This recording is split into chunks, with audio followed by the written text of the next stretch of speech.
إن أصحاب الجنة اليوم في شغل فاكهون ما علمناه الشعر وما ينبغي له إن هو إلا ذكر وقرآن مبين وذللناها لهم فمنها ركوبهم ومنها يأكلون الإنسان إنا خلقناه من نطفة فإذا هو خصيم مبين إنما أمره إذا أراد شيئا أن يقول له كن فيكون.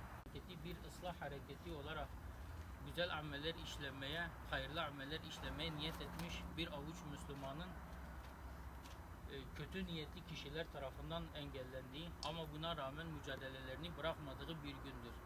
Bizim için o günü bizim için önemli kılan etkenlerden bir tanesi de o gün sadece bedenlerini değil aynı zamanda ruhlarını da Allahu Teala teslim etmiş ve tamamıyla ona kurban olmaya niyetlenmiş gençlerin hikayelerini ve anılarını biz yaşadık. Gençlerin mücadelelerine şahit olduk. O gün bu toplumun içerisindeki fitne ve fesatların ortadan kalkması için kendilerini adeta cansiperane bu toplumun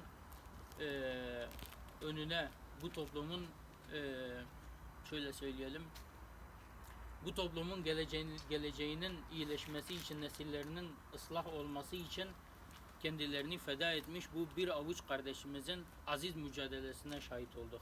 Bu bize gösteriyor ki arkadaşlar, İslam tarihinden bugüne kadar ve önümüzdeki süreçlerde de bu toplumun içerisinde iyilik hareketleri, bu toplumun içerisinde güzel ameller işlemeye yönelik, bu toplumu ıslah etmeye yönelik mücadele ilelebet devam edecektir. Bugün bir avuç Müslüman üzerinden yürütülen bu iyilik hareketi ileride inşallah nice meyveler verecektir. 6-8 Ekim olaylarının bizlere göstermiş olduğu bir işaret de şehadetin arkadaşlar, şehadetin yaşı, sınıfı, kategorisi kesinlikle yoktur. Her renkten, her yaştan, her statüden insana şehadet nasip olabilir. Tabi nasıl?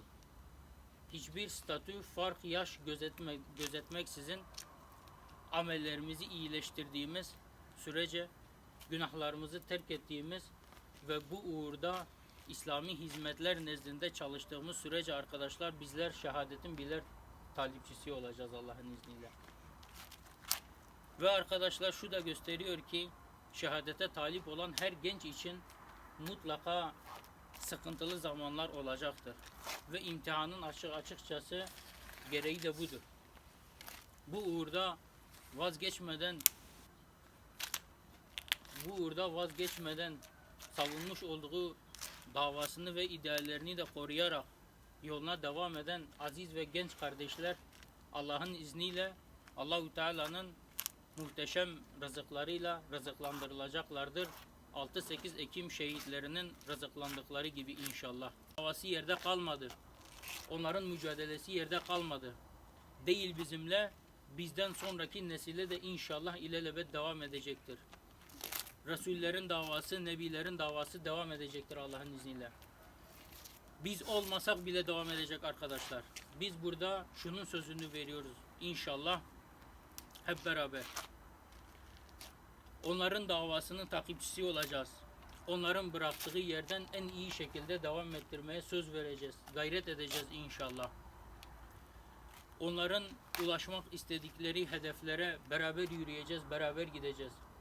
Bunun için en öncelikli olan, özellikle bizim gençlik için en öncelikli olan şartlarımızdan bir tanesi de günahlarımızı terk edeceğiz. Amellerimizi iyileştireceğiz, ahlakımızı güzelleştireceğiz. Bizi tanımayan her insana ulaşmak için gayret edeceğiz. Sıkıntıda olan her kardeşimizin yardımına ilk önce biz koşacağız.